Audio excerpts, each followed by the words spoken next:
আমার খুবই ভালো লাগছে যে এখানে মাইসা উপস্থিত।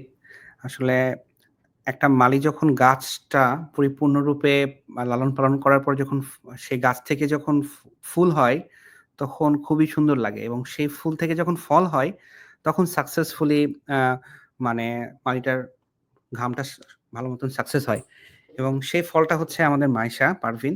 আমরা তাকে অভিনন্দন জানাই। আমি সাবিউল ইসলাম নিউ ইয়র্ক থেকে বলছিলাম। আইটি ট্রেনিং বিডির প্রতিষ্ঠাতা এবং আম অনেকদিন ধরে আ আছি এই SQL কমিউনিটির সাথে। সো আমি অত্যন্ত আনন্দের সাথে ওয়েলকাম জানাচ্ছি মাইসা পারভীনকে। তার মুখ থেকে আজকে আমরা তার গল্পটা শুনবো, তার সাকসেস স্টোরিটা। তো বেসিক্যালি আমরা এই আয়োজনটা এজন্য করতে চাচ্ছি যে এখনকার মার্কেটে জব খুবই সোনার হরিণের মতো। অনেকেই মনে করতেছেন যে জব তো নাই, জব তো পাই না। কিভাবে জব মানুষ এতগুলো মানুষের মধ্যে কিভাবে জব পাবো? সো মাইশা পারভীনের মতন কিছু সাকসেসফুল মানুষের মুখ থেকে যখন শুনবেন তাদের হার্ড ওয়ার্ক এর কাহিনীটা বা গল্পটা, তখন আপনাদের মধ্যে একটা ইন্সপিরেশন জাগবে। তো এই প্রত্যাশায় আসলে আজকের আয়োজনটা করা। তো মাইশা পারভীন তোমার ইউনিভার্সিটি কোনটা ছিল? কোন ব্যাচের স্টুডেন্ট ছিলা তুমি ইউনিভার্সিটির এবং আইটি ট্রেনিং ব্যাটের কোন ব্যাচের ছিলা? একটু যদি ডিটেইলস বলতা। জি ভাইয়া, অবশ্যই। Thank you so much. আমি হচ্ছে উত্তরা ইউনিভার্সিটি থেকে গ্র্যাজুয়েশন শেষ করেছি। আমি উত্তরা ইউনিভার্সিটির 44 ব্যাচের ছিলাম। তো আমার হচ্ছে গ্র্যাজুয়েশন শেষ করার পর হচ্ছে কিউএতেই আমি ইন্টার্নশিপ করেছিলাম। যার ফলে কিউএর দিকে আমার আগানো, ক্যারিয়ারের শুরু। আর হচ্ছে আমি আইটি ট্রেনিং বিডির হচ্ছে ব্যাচ 29 এর স্টুডেন্ট। আমার ক্লাস এখনো শেষ হয়নি। তো এখনো চলছে। অটোমেশন চলছে। তো এই তো ভাইয়া।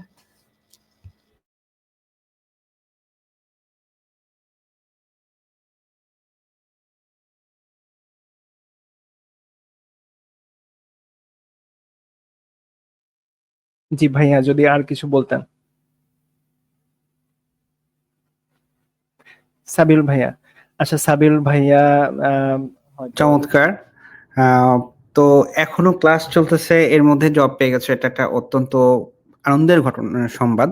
সো আমার কাছে মনে হয় যে তোমার কাছ থেকে তোমার জার্নিটা যদি ডিটেইলস এ শোনা যেত, তুমি কিভাবে একবার একটা আ জবের অ্যাপ্লিকেশন কতগুলা করেছো? কিভাবে তোমার এই জবটা সম্পর্কে জানতে পেরেছো? এবং তোমার সিভিটা কিভাবে তৈরি করেছো? কিভাবে এপ্লাই করলা? একটু যদি ডিটেইলস এ বলতা। জি ভাইয়া, অবশ্যই। তো আমি তো কিউএতে আগেও জব করেছি। আমার 2 ইয়ার্স এর এক্সপেরিয়েন্স ছিল। গ্র্যাজুয়েশনের পরপরই করেছি আমি। তো তারপরে আসলে আমার মনে হলো যে আমার আসলে বাংলাদেশের জব মার্কেট অনুযায়ী আমার স্কিলস গুলা আসলে আরো বাড়ানো দরকার বা একটু শার্প করা দরকার। তো আমি সেলফ স্টাডি শুরু করি। তো আমি যখন সেলফ স্টাডি শুরু করি তখন আসলে মানে আমি এটা ধরে রাখতে পারছিলাম না, টু বি অনেস্ট। আ সবাই আসলে সেলফ স্টাডিটা ধরে রাখতে পারে না। তো আমি দেখা যেত ২ দিন পড়লে ৫ দিন গ্যাপ হয়ে যেত। তো তারপরে আমার মনে হলো আমার একটা কোর্স করা উচিত। তাহলে আমার সিভিতেও সেটার সার্টিফিকেট আমি এড করতে পারবো। আবার আমার আম স্কিলস গুলাও প্র্যাকটিস করা হলো। তারা যদি রিয়াল টাইম আমাকে প্র্যাকটিসেস দেয়, ওটা আমার জন্য আরো হেল্পফুল হবে। অ্যান্ড সিনিয়রদের অবশ্যই গাইডলাইন তো আছেই। তো তারপরে আমি খোঁজা শুরু করি Facebook এ যে আচ্ছা এমন কারা কোর্স দিচ্ছেন SQ এর উপর। তো আমার তখনই আমি আসলে আইটি ট্রেনিং বিডির পেজটা আমার কাছে আসে। এমন সার্চ করতে পরে আমি দেখলাম তাদের রিভিউ চেক করলাম। তো আমার কাছে আসলে এখন অনেকগুলা কোর্সেরই আমার কাছে অ্যাডভার্টাইজ আসা শুরু করে এরপর। তারপরে আমি আসলে কনফিউজড হয়ে যাই যে আমি কার কাছে গেলে মানে কে বেশি রিলায়েবল হবে আমার জন্য। কারণ আমি একটা সিরিয়াস কোর্স করতে চাচ্ছিলাম। তো তারপরে হচ্ছে আমার মনে হলো আচ্ছা ঠিক আছে। পরে আমি হুট করে আইটি ট্রেনিং বিডির পেইজে যেয়ে আমি তাদের একটা সাব্বির ভাইয়ার ওয়েবিনারের একটা আ ডেট পাই। তারপর আমার মনে হলো আচ্ছা আমি এটাতে জয়েন করে দেখি। আমার যদি ভালো লাগে আমি কন্টিনিউ করব এখানে। তো আর ক্লাসের ডিটেইলসও দেখলাম, প্যাকেজের ডিটেইলস দেখলাম। তো আমার ওভারঅল আইটি ট্রেনিং বিডিটাই সবার থেকে বেশি আমার কাছে রিলায়েবল মনে হয়েছিল ওই সময়ে। তো আমি তারপরে ওয়েবিনারটা জয়েন করি সাব্বির ভাইয়ার। তো সাব্বির ভাইয়ার ওয়েবিনারটা মনে হয় ১ ঘন্টা হওয়ার কথা ছিল। ১ ঘন্টার আরো বেশিই হলো। তো আমার আসলে সাব্বির ভাইয়ার কথাবার্তা খুব রিয়ালিস্টিক লাগছিল। লাইক ভাইয়া আননেসেসারি কোনো আ মানে কথা বলছিল না। যে লাইক কেউ যদি অনেকেই প্রশ্ন করছিল, সবাই প্রশ্ন করছিল যে এটা করলে হবে কিনা, ওটা করলে হবে কিনা। অ্যান্ড ভাইয়া খালি জাস্ট রিয়ালিস্টিক একটা অ্যান্সার দিচ্ছিলেন। যেটা আমার কাছে খুব মানে শর্ট অ্যান্ড রিয়ালিস্টিক অ্যান্সার পেয়ে খুব মানে আমি ইমপ্রেস হই। আমার কাছে ওয়েবিনারটা ভালো লাগলো অ্যাটেন্ড করার পর। তারপরে আমি ডিসাইড করলাম যে ঠিক আছে আমি ওদের কাছেই আমি ইয়া করি, আম কোর্সটা নেই, নিয়ে দেখি। তো তারপরে এই তো আমি রেজিস্ট্রেশন করে ফেললাম। তারপরে যথারীতি ক্লাস শুরু হলো। অক্টোবর থেকে আমার ক্লাস শুরু হয়েছে। তো অক্টোবর থেকে ক্লাস জয়েন শুরু করলাম। ১ম এই আমাদের সাব্বির ভাইয়া ইন্সট্রাক্টর ছিলেন। অ্যান্ড সাব্বির ভাইয়া ১ম এই আমাদের সিভি রাইটিং নিয়ে সবকিছু খুব গুছিয়ে বলেছিলেন ক্লাসে। তো আমি হচ্ছে আ আসলে বলতে গেলে আমি এমন একজন মানে আমি এমন স্টুডেন্ট যে সবসময় মানে টিচাররা যা বলে বা ইন্সট্রাক্টররা যা বলে ওটা আমার ফলো করি আমি। মানে এমন না যে নিজের মতো চললাম বা নিজের মতো করে ফেললাম। তো ভাইয়া যা পয়েন্ট বলেছিলেন সিভি রেডি করা থেকে শুরু করে জবে এপ্লাই করা টানা, আমি সবকিছু ওভাবেই মেইনটেইন করা শুরু করলাম। তো আমি একটা first of all CV ready করতে থাকলাম। আর সামিহা আপু আর সাব্বির ভাইয়াকে প্রতিদিন দেখাতাম যে, "আমি এটা চেঞ্জ করেছি ভাইয়া, আর কোনো মডিফিকেশন?" তো ভাইয়া, সামিহা আপু ২ জনই আমাকে যখনই ফ্রি থাকতেন হেল্প করতেন। অ্যান্ড সাব্বির ভাইয়া তো অবশ্যই। মানে এমনও আছে আমি রাত ১২টার পরেও ভাইয়াকে অনেক ডিস্টার্ব করেছি। বাট ভাইয়া সবসময়ই খুব ফাস্ট আমাকে রেসপন্স করেছেন। তো আমি এভাবে করে ১ সপ্তাহর মধ্যে সিভিটা ঠিক করে ফেললাম। তারপরে সাব্বির ভাইয়া ক্লাসে বলল যে, আ জবে আমার হয়তোবা এখনো স্কিলস এড হয়নি। কিন্তু আ আমার উচিত সিভি ড্রপ করা শুরু করা। সবাইকেই বলেছিলেন ক্লাসের। তো আমি ওটা ফলো করে আমি সিভিও ড্রপ করা শুরু করলাম। তারপরে আমি একটা ভাইয়ার কথা মতো একটা এক্সেল শিট বানালাম। যেখানে আমি প্রতিদিন ২ টা ৩ টা করে কোম্পানি বা ভ্যাকেন্সি চেক করে সিভি ড্রপ করতাম। তো ওটা আমি আবার লিখে রাখতাম যে আমি এই ডেটে এই কোম্পানিতে আমি এই রিকোয়ারমেন্ট এরা এগুলো চেয়েছে। তো এগুলা সব আমি নোট ডাউন করে রাখতাম। তো এভাবে করে ১ মাস গেল নভেম্বরে। তো ১ মাসে ধরেন ভাইয়া আমার মোটামুটি আমার এখন যে কারেন্ট কোম্পানি এজিটি ছিল হচ্ছে 33 নাম্বার আমার কোম্পানি। যেটাতে আমি সিভি ড্রপ করেছি। তো আমি আমি আসলে আশা করছিলামও না যে আচ্ছা এখনো তো আমার সব স্কিলস নেয়া হয়নি। হয়তো আমি এজন্য রেসপন্স পাচ্ছি না। আমি কোনো রেসপন্সই পাইনি অন্য কোম্পানিগুলা থেকে। তো তারপরে আমি আসলে দিতে থাকলাম। আমি তাও হোপলেস হইনি। আমি সিভি ড্রপ করতে থাকলাম। তারপরে আমি আম এজিটির সিভি আমি রাত ১০ টায় আমার মনে আছে, রাত ১০ টায় আমি যখন ক্লাস করে ক্লাসের পড়া করছিলাম হয়তো, করে আমি উঠে যাবো, তখন হুট করে এজিটির আমার ভ্যাকেন্সির অ্যাডটা আসে। তো নোটিফিকেশনে আসে। তো আমি ভাবলাম আচ্ছা এপ্লাই করে ফেলি। ভ্যাকেন্সি আছে যখন। আমি এপ্লাই করলাম। তারপরে আম মানে they were so fast. আম উনারা আমাকে ঠিক ১ ঘন্টা পরেই আমাকে ইন্টারভিউ আ মেইল দিয়ে দিল। যেটা কিনা তার পরের দিন ছিল। তো তার পরের দিন আমি ভাবলাম আচ্ছা ঠিক আছে ইন্টারভিউ কল ১ম ইন্টারভিউ কল পেয়েছি। আশা আসলে রাখিনি আমি যে মানে আমার হবে বা কিছু। তো আমি ভেবেছিলাম ঠিক আছে ইন্টারভিউ তো কতই দিচ্ছি, তো দেই না। আ তো রিমোট জব ছিল। তো পরে আমি দিলাম পরের দিন। তো ইন্টারভিউ দিয়ে আসলে আ আমার ১৫ মিনিটের ইন্টারভিউ ছিল।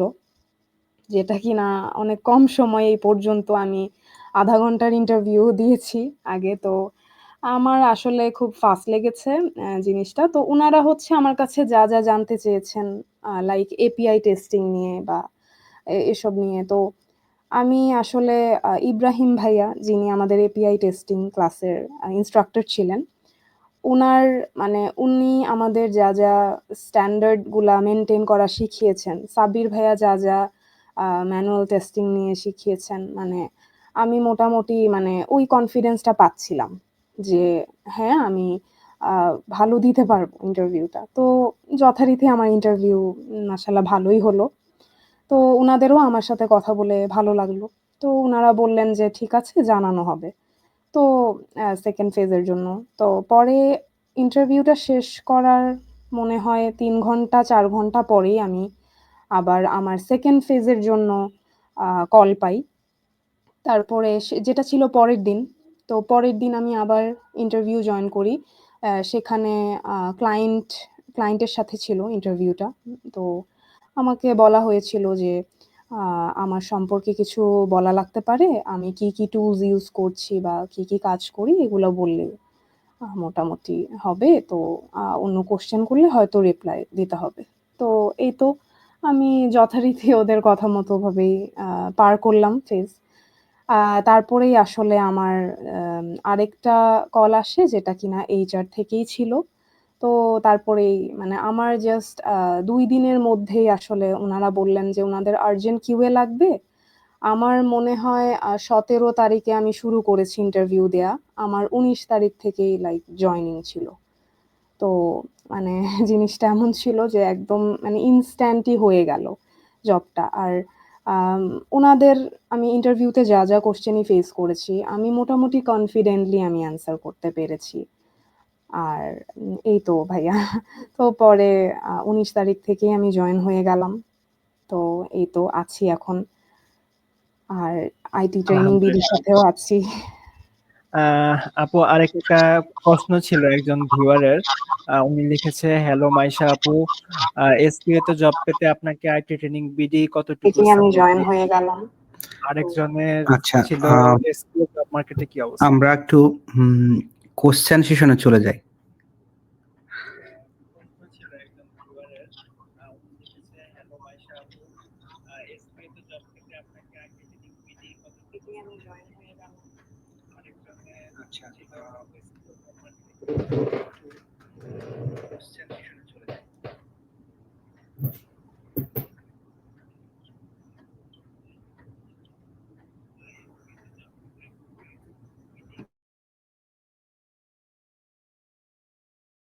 জি, মাইশা আপু যদি কোশ্চেন অ্যান্সার কোয়েশ্চেনটা করতে। কি ছিল আবার একটু বললে ভালো হয়। একটু আহ ওভারল্যাপ। এসকিউ জব পেতে আইটি ট্রেনিং বিডি আপনাকে কতটুকু সাপোর্ট দিয়েছে? জি, আচ্ছা আইটি ট্রেনিং বিডি আমি বলব অবশ্যই অনেক আলহামদুলিল্লাহ অনেক ভালো সাপোর্ট পেয়েছি। আমি যেমনটা চাচ্ছিলাম একটা ইনস্টিটিউট থেকে, আমি যেমন একটা কোর্স করতে চাচ্ছিলাম, ঠিক অমনি আমার আসলে এই কোর্সটাতে এনরোল করাটা আমার আমার বলতে গেলে টোটালি সার্থক হয়েছে। উনারা আমার সিভি থেকে শুরু করে আমার প্রত্যেকটা ক্লাস শেষে প্রবলেম সলভিং বা আমার কোনো আ কোয়েশ্চেন সবসময়ই আমি খুব ইনস্ট্যান্ট রিপ্লাই পেয়েছি। আমার কনফিউশনস সব আম দূর করেছেন। অ্যান্ড রেসপন্স সামিহা আপু তো সবসময়ই ছিলেন। তো আ এই তো মানে আইটি ট্রেনিং এর বিডির যে সাপোর্টটা ছিল আমার জন্য সেটা মানে এখনো যেটা আছে আমি আসলেই সেটাকে খুব অ্যাপ্রিশিয়েট করব।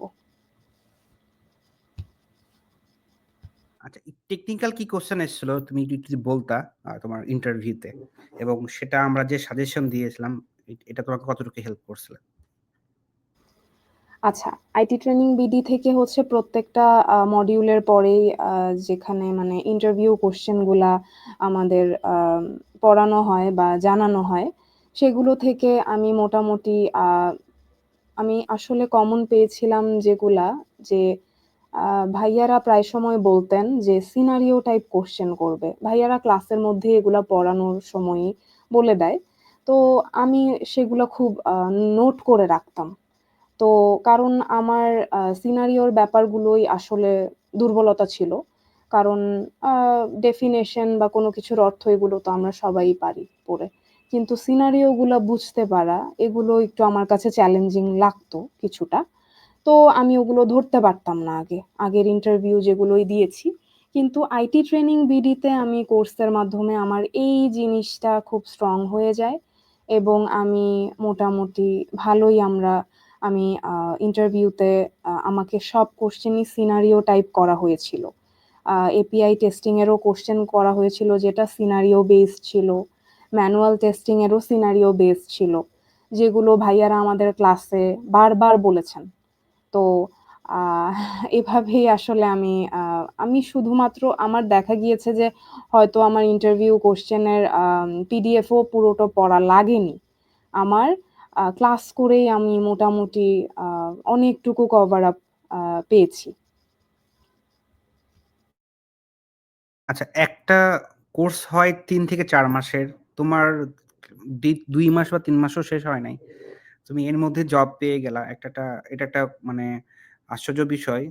কারণ সবাই মনে করে মার্কেটে এখন জব খুবই কম। সো যারা মনে করেন যে মার্কেটে জব কম, তাদের জন্য যদি কিছু বলতা যে আসলে কিভাবে প্রিপারেশন বা কিভাবে তারা নিজেদেরকে প্রিপেয়ার্ড করলে মার্কেটে নিজেদেরকে এস্টাবলিশ করা যায় এবং জব পাওয়া যায়? আমার মনে হয় যে কারো যদি স্কিলস আ স্কিলস এ সমস্যা হয় বা দুর্বলতা থাকে, আসলে যে যার নিজের দুর্বলতাটা ভালো বুঝে। আ আরেকজন বোঝা থেকে নিজেরটা আসলে একজন মানুষ নিজেরটা ভালো বুঝতে পারে। আমি যেমনটা বুঝেছি যে আমি কতদিন রিসার্চ করেছি যে বাংলাদেশের কোম্পানিগুলা বা বাইরের রিমোট জব কোম্পানিগুলো কি চাচ্ছেন তারা একজন কিউএ থেকে। তাদের রিকোয়ারমেন্ট গুলা আসলে কি, কি? আর সেগুলোই আমি আসলে শিখতে চেয়েছি ওজন্য। কারণ কেউ যদি আম বাংলাদেশে একটা ভালো আ এসকিউ তে ক্যারিয়ার করতে চান, আমার মনে হয় সেই ম্যান্ডেটরি এসকিউএ স্কিলস গুলা যদি কেউ পারেন, আসলে জব না পাওয়ার কোনো রিজন নেই। আর যারা রিমোট জব অনেকেই বলেন যে রিমোট জব আসলে কম বা কিভাবে পাওয়া যায়? রিমোট জব নেই। রিমোট জব আসলে আমি বলবো অনেক আছে। কারণ আমি ১ মাসে যত এপ্লাই করেছি এর মধ্যে অনেকগুলো রিমোট জব ছিল। তো মানে ব্যাপারটা এমন না যে রিমোট জব নেই। আছে। সব ধরনের জবই আছে। জিনিসটা হচ্ছে আ আপনার স্কিলস লেভেলটা কতটুকু। স্কিলস লেভেলটা আপনি যত আপগ্রেড করতে পারবেন নিজেকে মার্কেটের সাথে, আ নিজের ডিমান্ডটা যত বাড়াতে পারবেন, অবশ্যই আ সেখানে সাকসেস আছে। তাহলে কি মাইশা পারভীন রিমোট জব করতেছে, এই তো? জি ভাইয়া। আচ্ছা। তাহলে এটা আমার জানা ছিল না। এখন জেনে গেলাম। তাহলে একটা চমৎকার বিষয়। অনেকেই আসলে চান যে রিমোটলি জব করতে, হ্যাঁ? তো তারা মনে করেন যে হয়তোবা এটা সম্ভব না। কিন্তু দেখেন এসকিউএ তে কিন্তু রিমোট জবও সম্ভব। এটার লাইভ উদাহরণ হচ্ছে মাইসা পারভীন। ঠিক আছে? আর আ আপনারাও কিন্তু চেষ্টা করলেই ইনশাআল্লাহ পারবেন। শুধু একটা গাইডলাইন দরকার। দেখেন যে মেয়েটা এর আগে আ জব উম কলই পেত না, সে মেয়েটা কিভাবে জব পেয়ে গেল এবং খুবই অল্প সময়ের মাধ্যমে। সবসময় একটা কথা আমরা মনে রাখা উচিত যে মহান আল্লাহ তাআলা আমাদের আ ভাগ্যে যেটা লিখছেন অবশ্যই সেটা তো হবেই। কিন্তু আমাদের হার্ড ওয়ার্কটা উনি দেখেন। তাই না? সো মাইশা কিন্তু পড়ালেখা করছে এবং সে একটা গাইডলাইন পেয়েছে যেটা ফলো করছে। সেই গাইডলাইনে তাকে কিরকম টাইপের কোয়েশ্চেন আসবে সেটাও জানায় দেওয়া হয়েছে। এবং সেটা পড়ালেখা করছে, করে কিন্তু প্রায় কোর্স শেষ করার আগেই ২-৩ মাসের মধ্যে সে জব পেয়ে গেছে। সো এটা কিন্তু আপনাদের একটা শিক্ষণীয় বিষয় যে হার্ড ওয়ার্ক এবং অধ্যবসায় করলে আল্লাহর অশেষ রহমতে কিন্তু জব পাওয়া যায়। এবং ইনফ্যাক্ট আজকে কিন্তু কেউ জিজ্ঞেস করবে না মাইশা পারভীনকে, "মাইশা তুমি এসএসসি তে গোল্ডেন প্লাস পাইছো কিনা? এইচএসসি তে গোল্ডেন প্লাস পাইছো কিনা?" মাইশা আপনাকে কি জিজ্ঞেস করে এটা কেউ? অবশ্যই না ভাইয়া। বা অবশ্যই। তোমার ইউনিভার্সিটি কি আহ, আহ, বুয়েট বা আরো ভালো ইউনিভার্সিটি ছিল, এটা কি জিজ্ঞেস করছে? না ভাইয়া, অবশ্যই না। সিজিপিএ কি 4 পাইছে কিনা জিজ্ঞেস করছে? না ভাইয়া। তাহলে আপনারা যারা ধরেন এ যাবৎ পড়ালেখা তেমন ভাবে করেন নাই, সিজিপিএ 4 পান নাই, বা ধরেন আপনি এসএসসি এইচএসসি তে এ প্লাসও পান নাই, হ্যাঁ, এরকম হলেও কোনো চিন্তা করার কিছু নাই। এখন থেকে জাস্ট 2টা বা 3টা মাস একটু পড়ালেখা করেন। দেখেন আপনাদের সামনে লাইভই মাইসা আছে, এবং আমি আমার যদি গল্পটা বলি, লাইভে বলি, আমিও কিন্তু মানে গোল্ডেন প্লাস পাই নাই এসএসসি এইচএসসি তে, কিংবা 3ও পাই নাই আমি ইউনিভার্সিটি লাইফে। কিন্তু আল্লাহর অশেষ রহমতে আমি আমেরিকার স্টেট ইউনিভার্সিটি অফ নিউ ইয়র্কে স্কলারশিপ পেয়েছি, এবং এখানে এসে লাস্ট সেমিস্টারের আমার যে রেজাল্ট দিয়েছে, সেখানে আমি 100-এ 100 পেয়েছি একটা সাবজেক্টে, এবং আলহামদুলিল্লাহ আমার কোর্স এই সেমিস্টারে শেষ হয়ে গেছে। তো মহান আল্লাহ তাআলা চাইলে কি না হতে পারে, আল্লাহর প্রশংসা। সো আপনি যদি এখন থেকেও সিরিয়াস হন, যে লাইফটা চলতেছে এই মুহূর্ত থেকে সিরিয়াস হন, বিশ্বাস করেন জব অবশ্যই আছে, রিমোট জবও আছে, এবং আপনারা চেষ্টা করলে পারবেন। আমরা শুধুমাত্র গাইডলাইন দিয়েছি। দেখেন, আমরা আইটি ট্রেনিং বিডি একটা গাইডলাইন দিতে পারি, কিন্তু সেই গাইডলাইনে চলার দায়িত্ব কিন্তু মাইসা পারভিনদের মতন স্টুডেন্টদের। সো মাইসা পারভিন সে চলেছে, আল্লাহর রহমত করেছে, তার ভাগ্যে ছিল, সাকসেস হয়েছে। এবং অনেকে দেখবেন এখানে যারা লাইভ করতেছেন, অনেকে হার্ড ওয়ার্ক করতেছেন, কিন্তু এখনো জব পাচ্ছেন না। তাদেরকে বুঝতে হবে যে আপনি হয়তো বা হার্ড ওয়ার্ক করতেছেন প্রপার ওয়েতে না। প্রপার ওয়েতে আপনাকে হার্ড ওয়ার্ক করতে হবে এবং প্যাশন নিয়ে থাকতে হবে। ঠিক আছে? মাইসার হয়তোবা 2 মাসে হয়ে গেল। আরেকজন হার্ড ওয়ার্ক করতে হবে রাইট ওয়েতে, তার হয়তোবা 3 মাসে হবে। হ্যাঁ? সো হতাশ হওয়া যাবে না। তাই না মাইসা?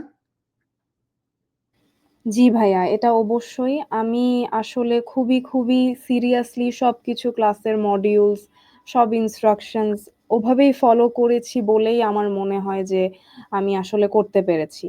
কারণ যারা আমি যদি ফলো না করতাম, হয়তো আমার সিভিটাও হয়তো ওভাবে প্রপার হতো না আজ। তো সবকিছু ইনস্ট্রাকশন আসলে যদি কেউ মেনে চলে, কেউ যদি গাইডলাইন গুলা প্রপারলি সিরিয়াসলি ফলো করে, অবশ্যই যে কেউ পারবে। এটা আ কোনো মানে রেজাল্ট দিয়ে এটা আসলে বিবেচনা করা যায় না। রাইট। সো চেষ্টা থাকলেই হয়।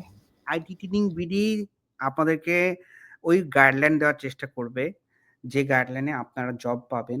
দেখেন, বাংলাদেশের মধ্যে সবচাইতে পুরাতন এসকিউএ তে বলতেছি, training centre IT training BD. আমাদের 31 তম ব্যাচ চলতেছে, যেটা বাংলাদেশের কোথাও কোনো ট্রেনিং সেন্টার, শুধু এসকিউএ তে এতগুলো ব্যাচ নাই, এবং প্রায় 450 থেকে 500 জনের মতন জব পাইছে। সো আমরা একটা ওয়েল ডিজাইন, এবং আমরা চেষ্টা করি আপনাদেরকে ওই পাথটা তুলে ধরার জন্য। সেই পাথে আপনারা যদি চলেন, ইনশাল্লাহ আপনারা মাইসা পারভের মতন সাকসেস হতে পারবেন।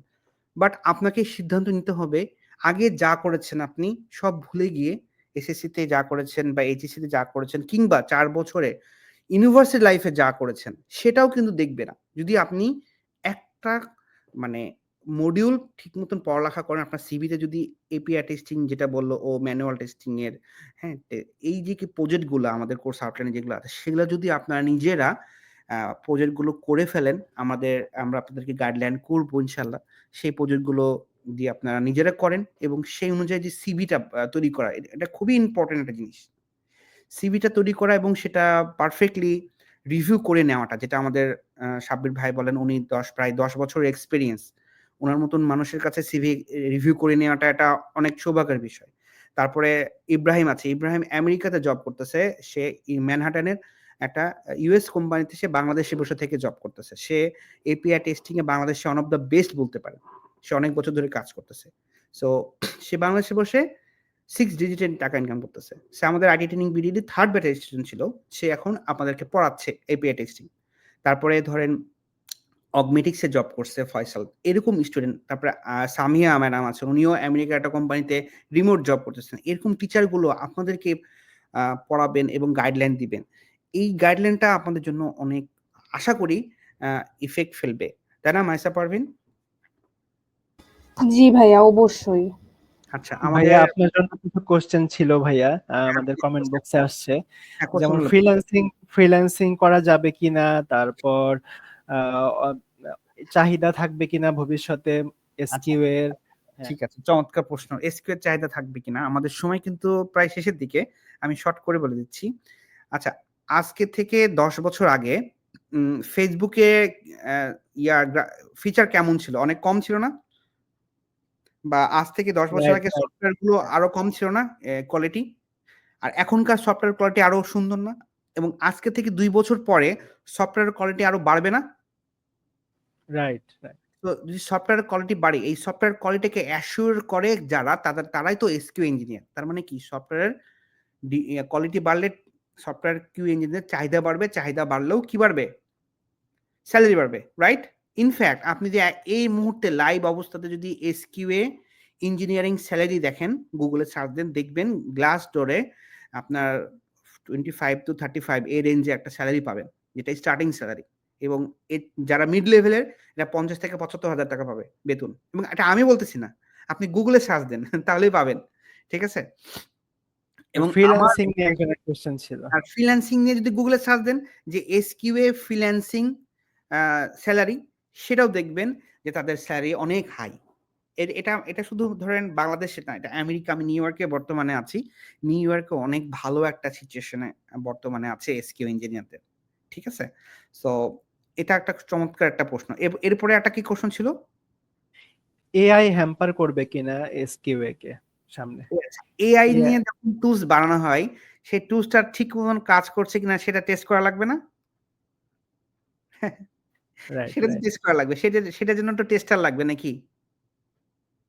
জি, অবশ্যই।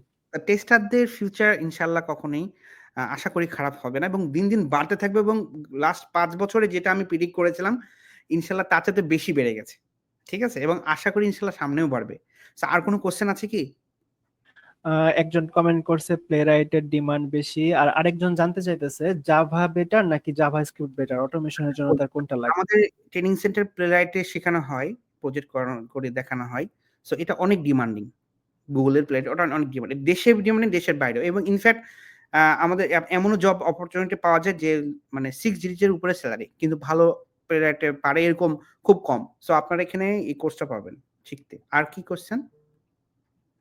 জাভা নাকি জাভাস্ক্রিপ্ট অটোমেশনের জন্য কোনটা লাগবে? কোনটা বেটার? এরকম কোশ্চেন আসছে একটা। আচ্ছা, জাভা হচ্ছে জাভা দিয়েও সেলেনিয়াম ভালো। মানে একটা কোম্পানি যদি আপনার একটা প্রজেক্ট জাভা দিয়ে শুরু করে, তো সেটা তো জাভা দিয়েই করতে চায়, হ্যাঁ? সো যেমন সেলেনিয়াম অটোমেশন টুলস ইউজ করে। সো কোনো কোম্পানি জাভাও চায়, আবার কোনো কোম্পানি আপনার জাভাস্ক্রিপ্ট দিয়ে আপনার সাইপ্রেস বা প্লেরাইটেও চায়। তো দুটারই ডিমান্ড খুবই মার্কেটে অনেক ভালো। আমরা দুটোই শিখিয়ে দিই আমাদের কোর্সের মধ্যে ইনশাআল্লাহ। আচ্ছা, আর কারো কোনো কোয়েশ্চেন? না ভাইয়া, আপনার ওখানে এখন আজান হইতেছে নিউ ইয়র্কে। হ্যাঁ, আমরা কি শেষ করতে পারি? হ্যাঁ, আমাদের সময় শেষের দিকে। আমি অসংখ্য ধন্যবাদ জানাই যারা লাইভে শুনছেন এবং মাইশা পারভীন তার সময় বের করে আসলে সে দিছে।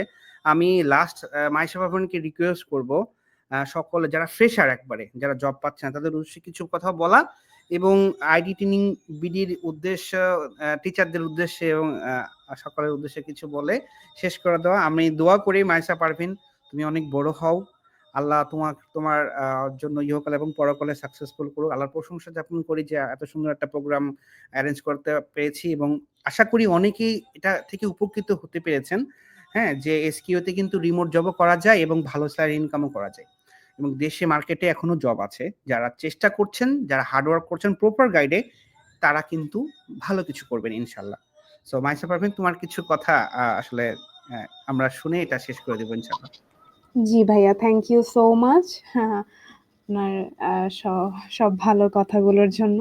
আচ্ছা, আমার হচ্ছে আসলে সাজেশন এটাই থাকবে, ফ্রেশার যারা অলরেডি ডিটারমাইন্ড আছে যে এসকিউএতেই ক্যারিয়ার আপনারা করতে চান, তাহলে আমি অবশ্যই রেকমেন্ড করব যে আইটি ট্রেনিং বিডির কোর্সটা আপনারা করে দেখতে পারেন। আমি উপকার পেয়েছি, তো অবশ্যই আপনারাও যদি ফলো করেন ভাইয়াদের কথা, ওভাবে মেনে চলেন, অবশ্যই আপনারাও পারবেন। আর ফ্রেশার হিসেবেও আপনারা হয়তো আমার থেকেও আরো ভালো জব হয়তো আনলক করতে পারবেন। তো আর হচ্ছে যারা এখনো এসকিউএ জব খুঁজছেন বা গ্র্যাজুয়েশন কমপ্লিটেড, তাদের জন্য বলবো যে আপনারা নিজেকে একটু যাচাই করে দেখেন আপনাদের কোন দিকটা দুর্বল আছে। আর যারা আসলে এসকিউএ নিয়ে অনেকে থাকেন, কনফিউজডও থাকেন যে এসকিউএ ফিল্ডটাতে আসবেন কিনা। আমি লাস্ট ১ সপ্তাহে যতগুলো জবের ভ্যাকেন্সি দেখেছি, আসলে সাবিউল ভাইয়ার কথাটা আমি অবশ্যই রাইট বলবো। আমারও ১ম এ এমনই মনে হতো যে হয়তো এসকিউ এর জব এত বেশি নেই। কিন্তু আসলে বাংলাদেশে জিনিসটা ইভলভ হচ্ছে এখন। অনেক ভালোভাবেই হচ্ছে। সাবিউল ভাইয়া যেটা বললেন যে দিন, দিন এটার চাহিদা আসলে বাড়বে। যেটা আমি নিজেও এখন দেখছি অ্যান্ড ফিল করছি। তো আমি প্রতিদিন আমি যে ১ মাস সিভি ড্রপ করেছি, তখনের ভ্যাকেন্সি পোস্টের থেকে এখন যেমন আমি আরো বেশি ভ্যাকেন্সি পোস্ট নোটিফিকেশন পাই। তো অবশ্যই চাহিদা আছে দেখেই আম হায়ার করছে কোম্পানিগুলা। তো কেউ প্লিজ হোপলেস হবেন না। অবশ্যই পারবেন। আর যদি নিজেকে যাচাই করার পরে মনে হয় যে আমার দুর্বলতা আছে, যেমনটা আমার মনে হয়েছিল যে আমার একটা কোর্স করা উচিত। তো এটা আসলে দিন শেষে নিজেরটা একটু নিজেই রিয়ালাইজ করতে হয়। তো আপনারা নিজেকে প্রশ্ন করেন। যদি মনে হয় যে একটা সার্টিফাইড আপনারা একটা ট্রেনিং এর আন্ডারে যেতে চান, তাহলে I would recommend always and forever IT training BD. কারণ উনারা যেভাবে ব্যাকআপ দেন, যেভাবে ক্লাসগুলো নেন, আ সত্যি খুবই আমি মানে স্যাটিসফাইড। সো আপনারাও নিশ্চয়ই ভালো কিছু করতে পারবেন। জি থ্যাংক ইউ ভাইয়া, সো এই ছিল। জি।